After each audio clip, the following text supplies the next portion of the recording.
All right, we got the win with the Raiders in week one with the best bet. Hopefully, we can get another win here in week two. And I'm looking at the Packers Falcons game.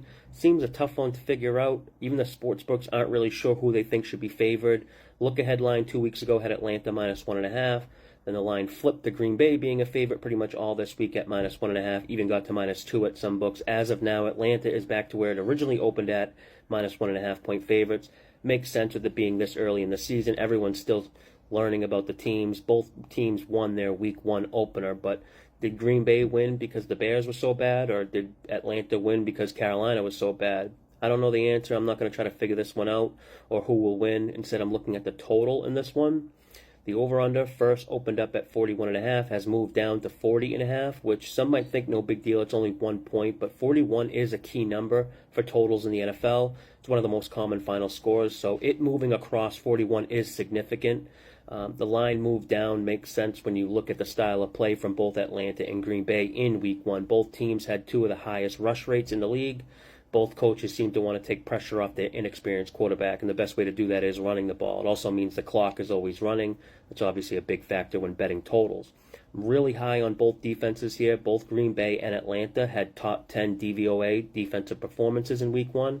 For anyone that's unfamiliar with DVOA, check it out. It's probably the single best metric to use in football. It measures success of each play, factoring in quality of opponent and a bunch of other things as well, like down and distance, field location, score. Takes all those into consideration, compares it to a league average, and assigns a value based on the performance. So for the Falcons, negative 26.1% means their performance held opposing offenses 26% below league average. Really think points will be tough to come by in this game. I bet the under in the first half and posted it in the Discord community on Wednesday. The number has moved a little bit since Wednesday, but I still like it. Big factor for me when betting sides or totals really is the battle in the trenches. The Falcons had three defensive line players finish week one in the top 20th percentile of all defensive linemen in pass rush win rate. David Onyemata, 44% pass rush win rate, was the best of all interior defensive linemen in the league week one. Green Bay also had three defensive linemen in the top 20th percentile, including Rashawn Gary, who had 5 pressures on just 10 snaps, which was number one on pass rushing productivity charts with a 27.8 mark. The Green Bay defense, I think, is finally going to live up to expectations. They're super fast at every position. Before last season started, they were supposed to be the best defense Aaron Rodgers has ever played with.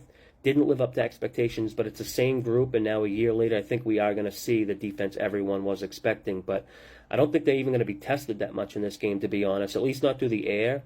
Falcons' offense looks extremely conservative. Look at this chart. It shows average air yards to sticks, which just is like average passing yards related to the first down marker. Ritter's average throws were 8.5 yards short of the first down. And a big reason for this was the Falcons receivers couldn't get any separation versus the Panthers secondary. Ritter had the lowest average depth of target in the league week one, and it's not going to get much easier against the Packers secondary. A lot points towards the under here. Also, Packers are looking like they're going to be without their two best offensive weapons, Aaron Jones, Christian Watson. Give me the under 20 here in the first half for week 2 NFL best bet. If you want access to all the bets I'm making when I make them, I post them inside the Betting Network Discord community along with a lot of other helpful stuff. Invite link to join is in my bio. That's it for this one. Until next time, good luck with your bets.